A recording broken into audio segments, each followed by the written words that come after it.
નમસ્કાર, આજના સમાચાર બુલેટિનમાં આપ સૌનું સ્વાગત છે। હું છું પાયલ ભટ્ટ। આપ જોઈ રહ્યા છો DNTV ન્યૂઝ। તો સમાચારની શરૂઆત કરીએ સૌપ્રથમ હેડલાઇન્સથી।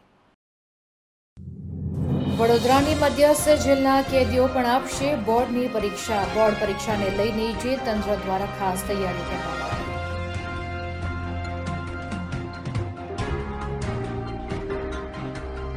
બરોડા ડેરીને ચૂંટણીની પ્રક્રિયા હાથ ધરવામાં આવતા કેટલાક ઉમેદવારોએ ચૂંટણી માટેના ફોર્મ ભર્યા।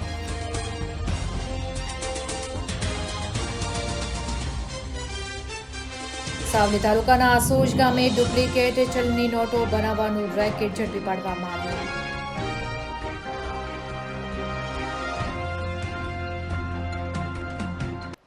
હવે જોઈએ સમાચાર વિગતવાર। શહેરની મધ્યસ્થ જેલમાં સજા ભોગવી રહેલા કેદીઓ પણ આગામી 26મી ફેબ્રુઆરીએ યોજાનાર બોર્ડની પરીક્ષા આપનાર છે, ત્યારે જેલ પ્રશાસન દ્વારા તૈયારીઓ કરી દેવામાં આવી છે। વડોદરાની મધ્યસ્થ જેલના કુલ 14 જેટલા કેદીઓ આ વર્ષે બોર્ડની પરીક્ષા આપશે। પરીક્ષાર્થી કેદીઓ માટે જેલ સંકુલમાં જ આદર્શ બેઠક વ્યવસ્થા ઊભી કરવામાં આવી છે। ઉનાળાની ગરમીને ધ્યાનમાં રાખીને હવા ઉજાસવાળું વાતાવરણ અને શુદ્ધ પીવાના પાણીની ખાસ સુવિધા પણ ઉપલબ્ધ કરાઈ છે। તો પરીક્ષા દરમિયાન કોઈ ગેરરીતિ ન થાય તે માટે કડક સુરક્ષા બંદોબસ્ત ગોઠવાયો છે। જેલ અધિક્ષક ઉષા રાડાએ જણાવ્યું કે શિક્ષણ એ સુધારણાનો શ્રેષ્ઠ માર્ગ છે અને કેદીઓ સમાજમાં સન્માનજનક પુનઃસ્થાપન કરે તે જેલ તંત્રનો મુખ્ય હેતુ હોય છે। ત્યારે બોર્ડ પરીક્ષાને લઈને જેલ તંત્ર દ્વારા ખાસ તૈયારી કરવામાં આવી છે।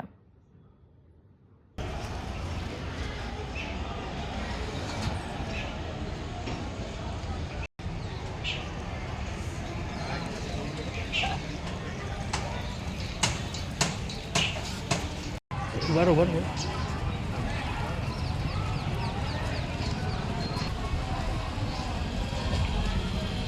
ગુજરાત બોર્ડની આ પરીક્ષા લેવાની છે।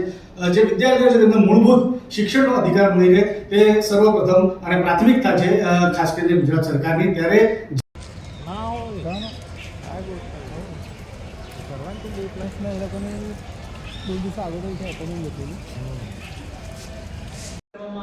પાણીની વ્યવસ્થા ઉનાળાની સિઝન છે એટલે કરવામાં આવી છે અને જેલનું એક સુરક્ષિત વાતાવરણ એમને પૂરું પાડવામાં આવ્યું છે।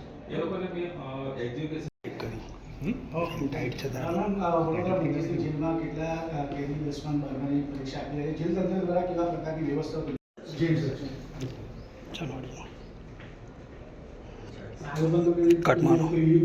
કટમાં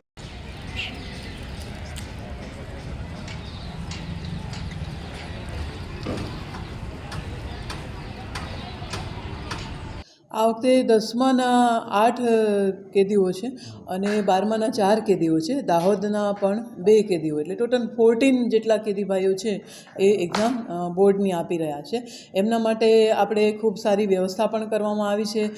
જે રીતના એની બેઠક વ્યવસ્થા, અત્યારે ઉનાળાનો માહોલ છે તો પાણીની વ્યવસ્થા, સારા એન્વાયરમેન્ટમાં, સિક્યોર એન્વાયરમેન્ટમાં કોઈ પણ ખલેલ વગર એ લોકો એક્ઝામ આપી શકે એવી વ્યવસ્થા કરવામાં આવી છે। જેલમાં 2 પ્રકારની લાઇબ્રેરી છે, એક ઓડિયો લાઇબ્રેરી છે અને એક જે સામાન્ય આપણી નોર્મલ રૂટીન લાઇબ્રેરી છે એ પણ છે, જ્યાં બેસીને પણ એ લોકો આરામથી વાંચી શકે છે અને કોઈ પણ એમને ડિસ્ટર્બન્સ નથી થતું એ પ્રકારની વ્યવસ્થા કરવામાં આવેલી છે। ગુજરાત સરકાર દ્વારા અને જે આપણું એજ્યુકેશન બોર્ડ છે એના તરફથી આપણે કેવી પરીક્ષામાં વ્યવસ્થા થતી હોય છે, કેટલા ટીચર્સ આવતા હોય છે, કેવી દેખરેખ થતી હોય છે? એમના સુપરવાઇઝર આવતા હોય છે અને પરીક્ષામાં કોઈ ગડબડો ના થાય એની પૂરેપૂરી વોચ રાખતા હોય છે અને શાંત માહોલમાં દર વખતે એમની હાજરીમાં જ આ એક્ઝામ લેવાતી હોય છે। દર વખતે આવી રીતે જ એક્ઝામ લેવામાં આવે છે। આપણો રેશિયો કેવો હોય છે?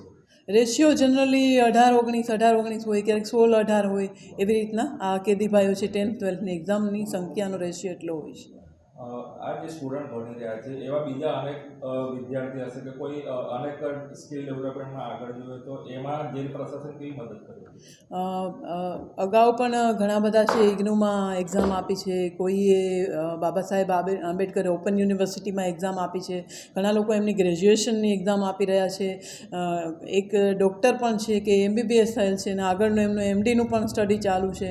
એટલે જેમને જેમને ઇન્ટરેસ્ટ છે એને જેલના જે દિવાલો છે છે એ બાંધી નથી શકતી. એ જેલના વાતાવરણમાં પણ પોતાની એક્ઝામ પૂરેપૂરી આપી શકે છે. આ ઉપરાંત સ્કિલ ડેવલપમેન્ટ મતલબ લાઈક પ્લમ્બર છે, ફર્નિચર વિભાગ છે, લોહારી કામ છે, ફેબ્રિકેશન છે, તો એ બધું જ અહીંયા એમને તક મળે છે, જેથી કરીને એ સમાજમાં જાય તો એને તાત્કાલિક કામ મળી રહે છે. અને એ હકીકત છે કે હમણાં જ થોડા ટાઈમ પહેલાં એક ફર્નિચરમાંથી જે કામ કરતા હતા, ખૂબ સારું એમની કામગીરી હતી, અને એ બહાર ગયા તો અત્યારે એમની પાસે સમય નથી, એટલું બધું એમને ચાન્સ સોસાયટીમાંથી મળી રહ્યા છે. એટલે જેલમાં રહીને પણ એ લોકો જે એમની ટેલેન્ટ છે એ પ્રમાણે એ કન્ટિન્યુ કરે છે. જે આવા કેદીઓ છે જે એજ્યુકેશનમાં આગળ જાય છે, તો સરકાર પછી એમની સજામાં કંઈ મદદ કરે છે? સજા તો એનો જે રૂલ્સ ને રેગ્યુલેશન છે એને ફોલો કરવાના જ હોય છે, એને સજા પૂરી જ કરવાની હોય છે.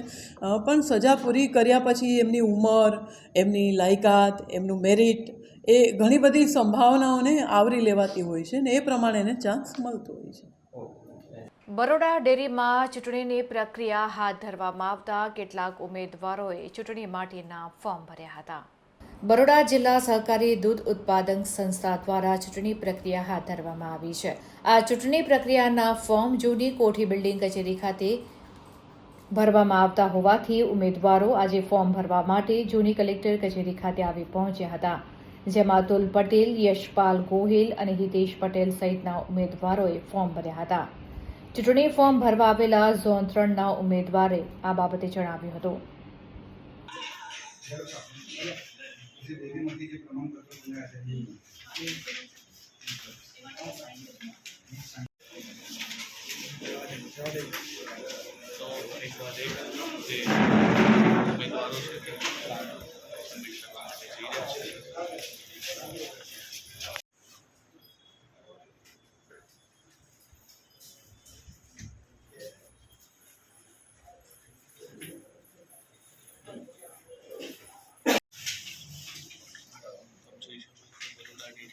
ચૂંટણી માટેનું આ પ્રથમ ફોર્મ મુખ્ય ચૂંટણી અધિકારી દ્વારા સ્વીકારવામાં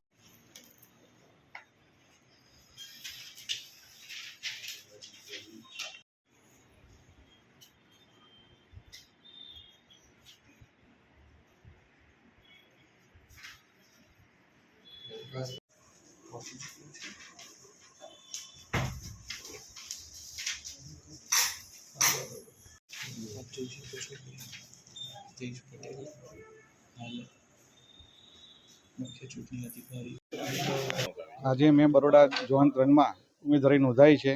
બરોડા ઝોન એ તાલુકાનો ઝોન છે અને સૌ ઝોન 3માં આવતા તમામ ડેરીના પ્રમુખો, મંત્રીઓ તેમજ સૌ કાર્યકરોને હું અપીલ કરવા માગું છું કે ઝોન 3માં મને વિજય બનાવે અને બરોડા ડેરીમાં વહીવટ કરવા માટે મને આગળ મોકલી શકે. છેલ્લી 3 ટર્મથી બરોડા ડેરીમાં ઝોન 3 તમારો બિનહરીફ થતો હતો. હા, ચૂંટણીમાં ઝંપલાવવાનું કારણ શું? બસ મુદ્દાઓ છે મહત્વના મુદ્દાઓ કે અમિતભાઈ શાહ સાહેબ, નરેન્દ્રભાઈ મોદી સાહેબની જે વિઝન છે કે મહિલાઓનું સશક્તિકરણ, અને આ બરોડા ડેરી એક એવી ડેરી છે જ્યાંથી ડાયરેક્ટ મહિલાઓને ઘર બેઠા રોજગારી આપી શકે છે અને મહિલાઓનું આર્થિક ધોરણ સતત ઊંચું રહે અને એમનો વિકાસ થાય એ માટે બરોડા ડેરીમાં છ વહીવટ કરવા માટે મેં મારી ઉમેદવારી નોંધાવી છે. તમે કીધું ભાજપના વિચારધારા સાથે જોડાયેલા છો, તો ભાજપની મેન્ડેટ પ્રથા સહકારમાં જે એપ્લાય થયેલી છે, જો મેન્ડેટ તમારું નહીં આવે તો શું તમે ચૂંટણીમાં આગળ કન્ટિન્યુ થશો? એ હું મારા જે સાથી પ્રમુખો છે એમની સાથે ચર્ચા વિચારણા કરીશું અને મને એક ચોક્કસ એવી આશા છે કે ભારતીય જનતા પાર્ટીમાં વર્ષોથી જોડાયેલો છું. હું વડોદરા જિલ્લાનો ભાજપ કારોબારી સભ્ય છું. મારી આરએસએસ સાથે વિચારધારા જોડાયેલી છે. વર્ષોથી આરએસએસની સંઘની શાખાઓમાં મેં સતત યોગદાન આપેલું છે, માટે મને ચોક્કસ મારી પાર્ટી પર મને વિશ્વાસ છે કે મને જરૂર મેન્ડેટ આપશે. બસ ભારતીય જનતા પાર્ટી ટિકિટ આપશે તો ચૂંટણી લડીશું. બરોડા ડેરીમાં છેલ્લા ઘણા સમયથી મેન્ડેટ પ્રથાનો ઉપયોગ નહોતો થતો. આ વખતે મેન્ડેટ પ્રથાની તૈયારી થઈ રહી છે. જો મેન્ડેટ આવશે, નહીં આવે તો શું પરિસ્થિતિ રહેશે? દર વખતે મેન્ડેટ તો આવે જ છે. ઇનકેસ મેન્ડેટ કોઈ અન્યનું આવ્યું તો આપનું ફોર્મ કન્ટિન્યુ રહેશે કે ક્યાં? ના, ભારતીય જનતા પાર્ટી મેન્ડેટ ના આપે તો આપણે ચૂંટણી નથી. સાવલી તાલુકાના આસોજ ગામે આરોપીઓ દ્વારા એક મકાન ભાડે રાખીને ચલાવવામાં આવી રહેલા ચલણી નોટો બનાવવાના રેકેટનો પર્દાફાશ કરવામાં આવ્યો છે. પોલીસે આરોપીઓને ઝડપી પાડી કુલ મુદ્દામાલને કબજે લઈને આગળની વધુ તપાસ હાથ ધરી છે. આરોપીઓએ પોલીસની નજરથી બચવા માટે આસોજ ગામમાં એક મકાન ભાડે રાખ્યું હતું. રાત દિવસ 500ના દરની હૂબહૂ નકલી નોટો છાપવામાં આવતી હતી. ત્યારે એલસીબીની ટીમ દ્વારા ચોક્કસ બાતમીના આધારે સર્જિકલ સ્ટ્રાઇક કરવામાં આવી હતી. મકાનમાંથી નકલી નોટો છાપવાનું કલર પ્રિન્ટર, ખાસ પ્રકારના કાગળ અને શાહી મળી આવી હતી, જે કબજે કરીને પોલીસે ઘટના સ્થળેથી આ કૌભાંડના મુખ્ય સૂત્રધારને દબોચી લીધા છે. તેમની પાસેથી મોટી સંખ્યામાં છાપેલી 500ની નકલી નોટો પણ જપ્ત કરવામાં આવી છે. આ નકલી નોટો અત્યાર સુધી કયા કયા બજારોમાં વટાવવામાં આવી છે તે દિશામાં વધુ તપાસ હાથ ધરવામાં આવી રહી છે. આ કૌભાંડ પાછળ કોઈ મોટું આંતરરાજ્ય નેટવર્ક કામ કરી રહ્યું છે કે કેમ તે દિશામાં પણ તપાસનો દોર લંબાવાયો છે.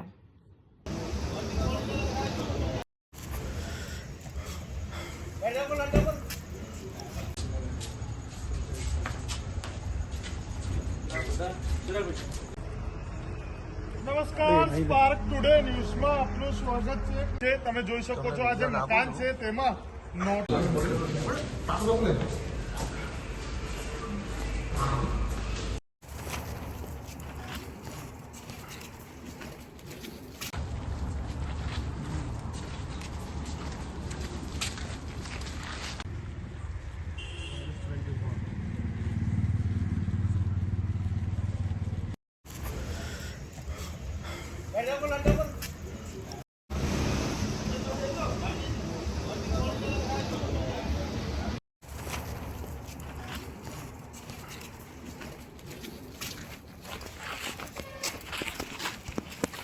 વડોદરા શહેરના આકોટા વિસ્તારમાં વધુ એક ભૂવો પડ્યો છે. આ ભૂવાના સ્થાને કૂવો નજરે પડતા સ્થાનિક રહીશોમાં ભારે ફફડાટ વ્યાપી ગયો છે અને તંત્ર સામે ફિટકારની લાગણી જોવા મળી રહી છે. વડોદરા શહેરમાં ભ્રષ્ટાચાર અને કૌભાંડની ચાળી ખાતા રસ્તાઓ પરનો ભૂવાઓનો સિલસિલો જોવા મળી રહ્યો છે. ગઈકાલે આકોટા વિસ્તારમાં પડેલા વધુ એક ભૂવાના ભાગે ખોદવામાં આવતા કૂવો નજરે પડ્યો હતો, જેથી સ્થાનિક રહીશો તથા તંત્ર ચોંકી ઉઠ્યું હતું. જો કે આ ભૂવાને પૂરવા માટે તંત્રએ એડીચોટીનું જોર લગાવી રહ્યા છે.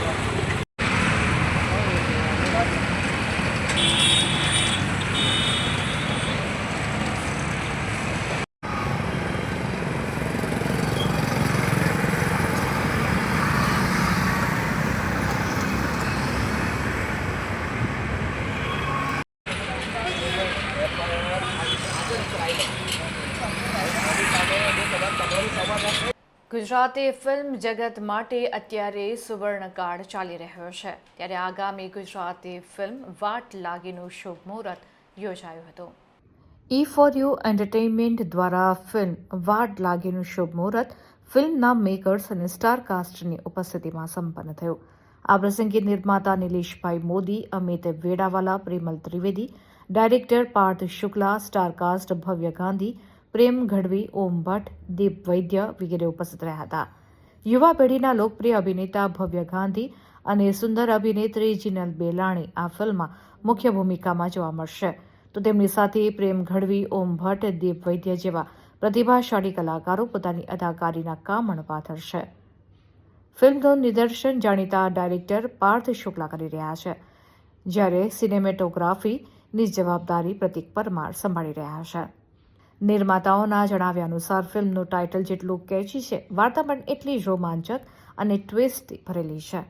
આ ફિલ્મનું શૂટિંગ ફેબ્રુઆરી માસથી જ શરૂ થઈ રહ્યું છે અને તેને ઓક્ટોબર-નવેમ્બર 2026ની આસપાસ રિલીઝ કરવાની યોજના છે. આ મેગા પ્રોજેક્ટ પાછળ મેન્ટર નિલેશભાઈ મોદી અને અનુભવી નિર્માતાઓની ટીમ અમિત વેડાવાલા એ જણાવ્યું હતું કે અમારો ઉદ્દેશ માત્ર મનોરંજન પૂરતો સીમિત નથી, પણ ગુજરાતી સિનેમાને વૈશ્વિક ફલક પર લઈ જવાનો છે. આ ફિલ્મ થિયેટરોની સાથે આંતરરાષ્ટ્રીય સ્તરે અને લોકપ્રિય OTT પ્લેટફોર્મ પર પણ ધૂમ મચાવશે. Course I am excited because फिल्मी ऐसी है कि जिसमें वाट लगने वाली हम सबकी, तो वी आर वेरी एक्साइटेड कि हमारी वाट कैसे लगे, कितना जल्दी लगे और लोगों को वो वाट लगती देख के कितना मज़ा आएगा।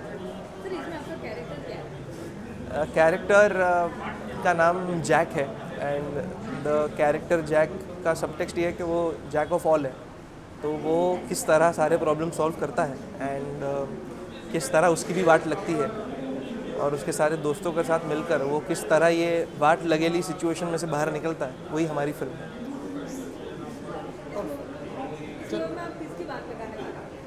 वो आप फिल्म में देखिएगा। नमस्ते, मेरा नाम है भव्य गांधी और आप देखते रहिए DNT न्यूज़। વડોદરા શહેરના ગોરવા વિસ્તારમાં આવેલા એક પાનના ગલ્લા ઉપર નજીવી બાબતે બોલાચાલી થતાં મારામારીનો બનાવ બન્યો હતો, જેમાં એક યુવાનનું મોત થયું છે। ગોરવા વિસ્તારમાં માથાકૂટ થતાં મારામારીનો બનાવ સામે આવ્યો છે, જેમાં માથાકૂટના આધારે અમીઝ ઉર્ફે અબ્દુલ ઘાજીને 2 વ્યક્તિઓએ લાફા મારી દીધા હતા, જેને લઈને તેઓ ગોરવા પોલીસ સ્ટેશન ખાતે ફરિયાદ નોંધાવવા જતાં 2 વ્યક્તિએ માથાના ભાગમાં ફટકો મારતા તેઓનું ઘટનાસ્થળે જ મોત થયું હતું। ત્યારબાદ તેમના પરિવાર તેમને લઈને ગોત્રી હોસ્પિટલ ખાતે પહોંચ્યા હતા, જ્યાં ફરજ પરના તબીબે યુવાનને મૃત જાહેર કર્યો હતો।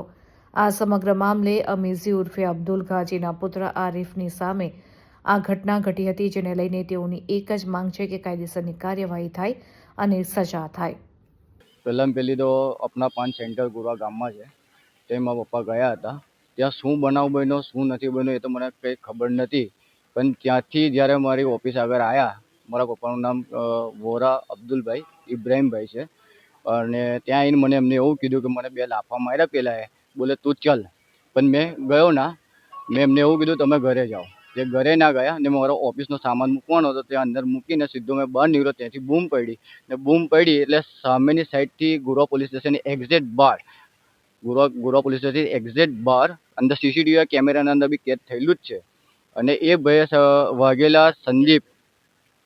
વાઘેલા સંદીપ ઉર્ફે મી અને એનો સાળો સોહિલ રાણાને મગજમારી ત્યાં આપણા પાન સેન્ટર આગળ થઈ હતી, અને સોહિલ રાણા એના બનેવીને બોલાવીને ગોરવા ગેટ પાસે આગળ બોલાયા અને એ બંને જણે થઈને સંદીપ વાઘેલાએ માથામાં ફટકો માર્યો। ત્યારે મારા પપ્પા મેં દોડ્યો ત્યાં સુધી એ બંને જણ ભાગી ગયા ને જ્યારે પડી ગયા ત્યારે એમને ડેથ થઈ ગઈ। મેં પમ્પિંગ કર્યું 10 મિનિટ સુધી, પણ કોઈ બોડી મૂવમેન્ટ કરતી નથી, અને માઉથ ટુ માઉથ બી આવી પણ કોઈ એ નહોતું, મતલબ કે જીવ છોડી દીધો, યુરિન બી નીકળી ગયેલું અને મોંમાંથી ફીન બી નીકળી ગયું। અને જ્યારે 108ને મેં ફોન કર્યો ત્યાંથી 4 તો કોલ લાગ્યો નહોતો, અને પછી મેં મારા ભાઈબંધની ગાડી લઈને અહીંયા આપણે ગોત્રી પોલીસ સ્ટેશનમાં ઇમરજન્સીમાં આવ્યો હતો, તો ત્યારે ડૉક્ટરે જાહેર કર્યું મૃત્યુ ડેથ થઈ ગઈ છે। સમગ્ર મામલો શું હતો? કોઈ જૂની અદાવત હતી કે એવું કંઈ? ના સર, જૂની અદાવત એવી કોઈ માથાકૂટ એવું કશું હતું નહીં। આની તમે ફરિયાદ કરી છે? આની મેં ફરિયાદ કરી છે ગોરવા પોલીસ સ્ટેશનમાં। તમારી નજર સામે જ તમારા ફાધરને માર્યા? હા, મારા નજરના સામે જ મારતા મેં જોયા છે, ને જ્યારે મેં ત્યાં સ્પોટ જગ્યા પર જ્યારે મેં ગયો ત્યાં સુધી બંને જણ ભાગી ગયા હતા। શું માર્યું? માથામાં કંઈક, હાથમાં એમના લોખંડની પાઇપ યા કંઈક લાકડું હતું, એ મને ખબર નથી, પણ મારતા મેં જોયું છે, એટલે બંને જણ મારીને ભાગી ગયા હતા। મારા પપ્પા ત્યાં સ્પોટ જગ્યા પર મારી કાર્યવાહીની માંગ એક જ છે કે અગર તમારો જે બી ઝઘડો હતો, મને તો ખબર નથી, તે ભાઈએ 2 લાફા મારી દીધેલા, ત્યાર પછી બી મારા પપ્પાએ મને એવું કીધું આવીને કે ચાલ તું, મને પેલા મને 2 લાફા માર્યા, તો બી મેં ના ગયો। કમ ના ગયો કે શું છે શું નહીં મને નથી ખબર, વોટ એવર, ઠીક, અગર મારે જવું હોત, મારા પપ્પાની લાગણી હોત તો હું જાત, પણ એમને આ જે કર્યું તદ્દન ખોટું કર્યું। મારા પપ્પા ફરિયાદ કરવા માટે ગયા હતા, હજુ પોલીસ સ્ટેશનની બહાર એટલે આમ બાજુ ગેટ છે, ગેટની બાજુમાં પોલીસ સ્ટેશન છે, તે આગળ હજુ પહોંચ્યા જ છે। અને એ ભાઈ સંદીપ વાઘેલા મારા પપ્પાને સારી રીતે બચપનથી ઓળખે છે, પણ મારા પપ્પાને એવું ખબર નથી કે આ ભાઈ મને મારવા આવ્યા છે। મારા પપ્પાને માર્યું માથામાં, એ ત્યાં જ ડેથ થઈ ગઈ હતી મારા પપ્પાની, અને સખ્ત હું તો કહું કાર્યવાહી કરવી જોઈએ, ને એ ભાઈના આંકડાના બી ધંધા ચાલુ છે ગોરવા ખાતે, અને ગોરવા પોલીસ સ્ટેશનના કેમેરાના અંદર મારા પપ્પાને મારતા કેદ થયેલું છે। આ બનાવમાં ગોરવા પોલીસે સંદીપ વાઘેલા અને સોહિલ રાણા સામે હત્યાનો ગુનો નોંધ્યો છે, ત્યારે આરોપી સંદીપ વાઘેલાની ધરપકડ કરવામાં આવી છે, જ્યારે અન્ય એકની શોધખોળ હાલ ચાલુ છે। ગઈકાલ રાત્રે ગોરવા પોલીસ સ્ટેશન વિસ્તારમાં ગોરવા ગામમાં મસ્જિદની બાજુમાં આ કામે ફરિયાદી આરીફભાઈ અમીજીએ એમના પિતાનું ખૂન થયો છે એ બાબતની ફરિયાદ આપેલી છે। સમગ્ર હકીકત જોતાં મસ્જિદની બાજુમાં આપના પાનનો ગલ્લો છે, ત્યાં અમીજી અને જે આ કામનો આરોપી છે સુહેલ રાણા, એમને પણ કોઈ પણ બાબતે કંઈક બોલાચાલી થયેલી હતી. આ વાતનો ખાર રાખી અને સંદીપે એમના બનેવી સોહિલ રાણાએ એમના બનેવી સંદીપ વાઘેલાને કોલ કર્યો, જે મધુનગરમાં રહે છે. એટલે એ બંને થોડી વાર પછી ગોરવા ગામના ગેટ પાસે બાઇક લઈને આવતા ત્યાં આ કામે મરણ જનાર અમીજી જે છે એ ત્યાં ચાલીને આવતા હતા. બાઇકમાંથી ઉતરી અને તરત અમીજીને માથા ઉપર 2 કે 3 સપાટા એમને મારેલા છે અને સ્પોટ ઉપર જ અમીજીનું ત્યાં ડેથ થયેલું છે.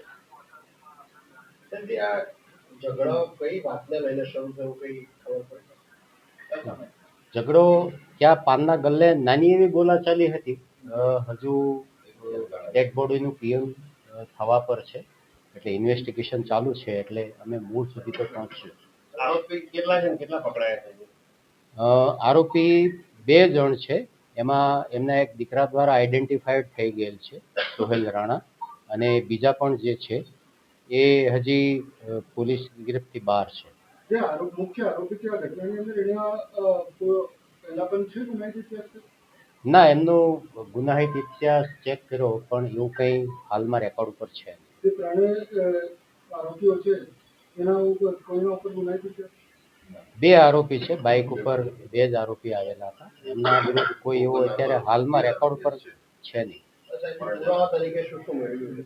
પુરાવા તરીકે સ્થળનું એક તો આપણે પંચનામું કર્યું છે, ઇન્ક્વેસ્ટ પંચનામું કર્યું છે, એફએસએલની મદદ દેવામાં આવેલી છે, અને જે સાંયોગિક પુરાવા જે છે એ માટે પોલીસ અત્યારે એમની તપાસ ચાલુ છે.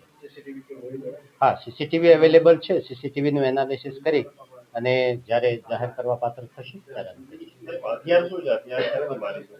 લાકડાનો સપાટો જે છે, જેને આપણે જનરલી હાથો કહી શકાય, પાવડા અથવા કોદાળીનો. જે બીજો આરોપી ફરાર છે એમાં ટીમો તો કામે લાગી જશે, પરંતુ જેને પણ પનાહ આપી હશે એની સામે એવી એક્શન લેવા? હા, બિલકુલ. ગોરવા પોલીસ સ્ટેશનની લોકલ 2 ટીમ, ઝોન 1ની એલસીબીની એક ટીમ, ડીસીબીની એક ટીમ, એમ 4 થી 5 ટીમો આ જે બીજા આરોપી છે એમની પાછળ લાગેલી છે. બીજો આરોપી જ્યાં પણ ગયો હશે, એમને કોઈ પણ જગ્યાએ એમને પનાહ લીધી હશે અથવા એમને કોઈ સપોર્ટ કર્યો હશે તો એમના વિરુદ્ધ પણ અમે એક્શન લઈશું. સૂત્રોનો આક્ષેપ છે કે જે આમાંથી એક આરોપી છે તેનો કોઈ આંકડાનો કે કોઈ ધંધો પણ છે, એવું કંઈ છે ખરું ભાઈ? ના ના ના ના, એવી કોઈ વાત નથી. એમનો કોઈ એવું રેકોર્ડ પર પણ નથી અને એમનો કોઈ એવો ગુનાહિત ઇતિહાસ પણ નથી.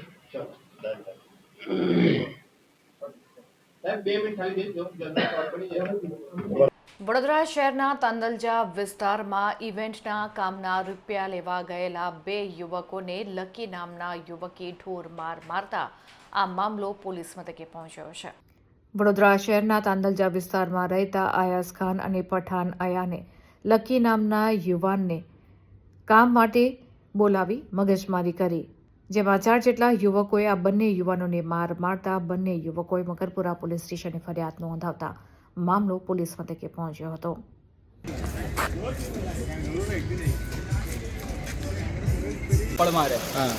इवेंट के पैसे कल गांधीनगर गए थे इवेंट करने के लिए।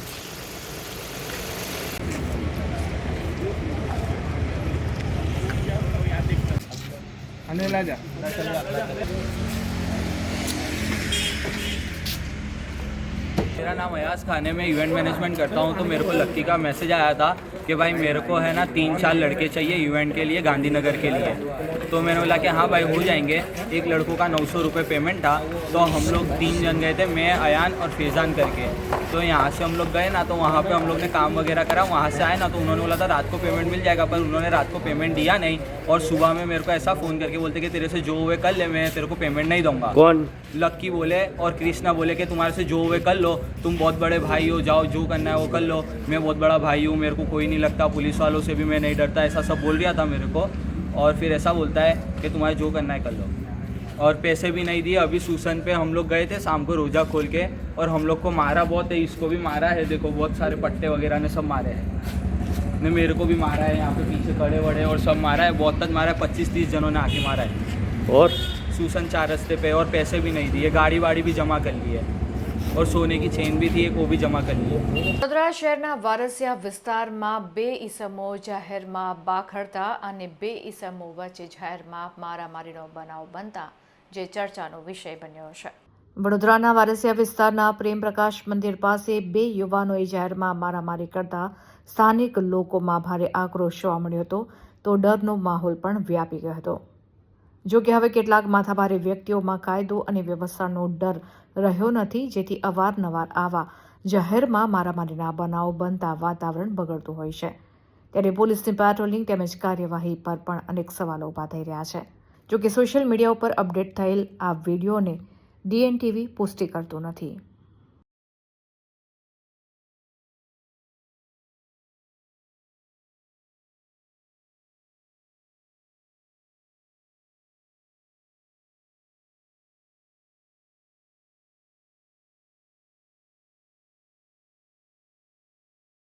જિલ્લાના 3 પોલીસ સ્ટેશનની હદમાંથી ઝડપી પાડવામાં આવેલા વિદેશી દારૂના જથ્થાનો નાશ કરવામાં આવ્યો હતો. જિલ્લાના ડભોઈ, ચાંદોદ અને વાઘોડિયા પોલીસ સ્ટેશનની હદ વિસ્તારમાંથી અલગ અલગ ગુનાના કામે કબજે કરાયેલો ભારતીય બનાવટનો વિદેશી દારૂ, જેની કિંમત ₹40,03,289 અને 21,373 નંગ બોટલ સહિતનો મુદ્દા માલ પર બુલડોઝર ફેરવીને નાશ કરવામાં આવ્યો હતો. નામદાર કોર્ટ પાસેથી જરૂરી મંજૂરી મળતા જ લાખો રૂપિયાના ભારતીય બનાવટના વિદેશી દારૂનો સંપૂર્ણ નાશ કરવામાં આવ્યો હતો.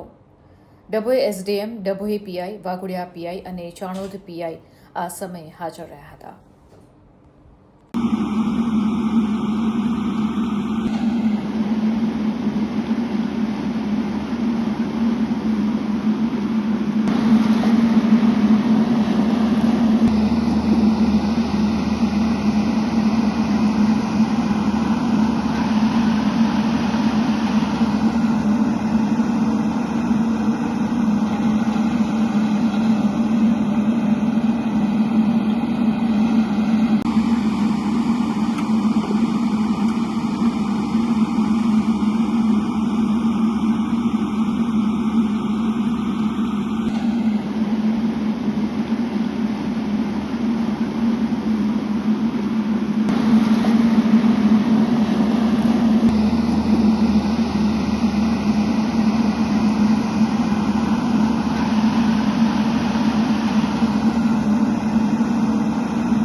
સયાજીપુરા પ્રાથમિક આરોગ્ય કેન્દ્રની દિવાલને અડીને જાહેરમાં જુગાર રમતા 6 જુગારિયાઓને કપુરાઈ પોલીસે ઝડપી પાડીને તેમના વિરુદ્ધ કાયદેસરની કાર્યવાહી હાથ ધરી છે. કપુરાઈ પોલીસને બાતમી મળી હતી કે સયાજીપુરા ગામે આવેલ પ્રાથમિક આરોગ્ય કેન્દ્રની દિવાલને અડીને કેટલાક લોકો જાહેરમાં પત્તા પાનાનો જુગાર રમી રહ્યા છે. જે બાતમીના આધારે કપુરાઈ પોલીસે સ્થળ ઉપર રેડ પાડી હતી. આ રેડ દરમિયાન જાહેરમાં જુગાર રમતા 6 જેટલા જુગારિયાઓને ઝડપી પાડવામાં આવ્યા હતા. તેઓની અંગ ઝડતી દરમિયાન તેમની પાસેથી મળી આવેલા મોબાઈલ નંગ 6, રોકડા ₹30,225 મળી કુલ ₹50,000નો મુદ્દામાલ કબજે કરીને કાયદેસરની કાર્યવાહી હાથ ધરવામાં આવી હતી. માંગરોળના પીપોદરા GIDCમાં લૂંટારુઓએ મહિલાના હાથમાંથી મોબાઈલ ઝૂંટવી લેવા માટે યુવતીની હત્યા કરતા વિસ્તારમાં ચકચાર મચી ગઈ છે. કોસંબામાં 4 દિવસ અગાઉ માંગરોળ પીપોદરા GIDCમાં યુવતીના હાથમાંથી ₹85,000ની કિંમતના મોબાઈલ લૂંટવાની કોશિશ કરવામાં આવી હતી. જેમાં યુવતીએ લૂંટારૂનો પ્રતિકાર કરતા લૂંટારૂ પૈકી મંગલપાલ નામના યુવાને યુવતીના ગળાના ભાગે ચાકુના ઘા મારીને યુવતીની હત્યા કરીને ફરાર થવાનો પ્રયાસ કરતો હતો. તે જ દરમિયાન યુવતીએ બૂમાબૂમ કરતા કેટલાક લોકો દોડી આવ્યા હતા અને આરોપી મંગલપાલને ઝડપી પાડવામાં આવ્યો હતો અને પોલીસને સોંપવામાં આવ્યો હતો. પોલીસે આરોપી પાસેથી ચપ્પુ કબજે કરી લૂંટારૂ એવા સાગરત બાલો નાયક નામના લૂંટારૂઓને ધરપકડના ચક્રો ગતિમાન કર્યા છે. જો કે ઝડપાયેલા આરોપીને ગુનાના કામે કોર્ટમાં રજૂ કરવાની તજવીજ હાથ ધરવામાં આવી છે. કોસંબે પોલીસ સ્ટેશન વિસ્તારમાં એક લૂંટની ઘટના બનેલી. આ ઘટનાની વિગત એવી છે કે ભોગ બનનાર પોતાના ઘરેથી જે હળપતિ વાસ પીપોદરામાં આવેલું છે ત્યાંથી રાધે સિલ્વર સોસાયટી જે GIDCમાં તેઓ કામ અર્થે જઈ રહ્યા હતા ત્યારે કાચા રસ્તા ઉપર 2 આરોપી આવેલ. તેમાં એક આરોપીએ મોબાઈલ લૂંટવાની કોશિશ કરેલી ભોગ બનનારે પ્રતિકાર કરતા આરોપી મંગલપાલ ઉપેન્દ્રપાલે ચપ્પુ ગળાના ભાગે મારી દીધેલું અને મોબાઈલ ઝૂંટવી લીધેલો. ભોગ બનનારે બૂમાબૂમ કરતા પબ્લિકના માણસો ભેગા થયેલા અને આરોપીને પકડી રાખેલ અને ત્યાર પછી સ્થળ ઉપર પોલીસ જતાં તેને સોંપી આપેલ અને આરોપીનું મેડિકલ કરાવી આજરોજ આરોપીની વિધિવત રીતે ધરપકડ કરેલ છે તથા અન્ય આરોપી જે બુલ્લુ નાયક નામનો હોય તેની પોલીસ શોધખોળ કરી રહેલ છે. ટૂંક સમયમાં આરોપીને પકડી લેવામાં આવશે. સાહેબ શું કબજે લેવાયું છે? ભોગ બનનારનો મોબાઈલ જે એપલ કંપનીનો હોય કિંમતી તે કબજે કરવામાં આવેલ છે તથા આરોપી પાસે જે ચપ્પુ મારી દીધેલું તે ડિસ્કવરી પંચનામું કરી તે ચપ્પુ પણ કબજે કરી લેવામાં આવેલ છે. ના, આરોપી મહિલાને પહેલેથી ઓળખતા ન હતા. સાહેબ રેકી કરી કઈ રીતનું હતું?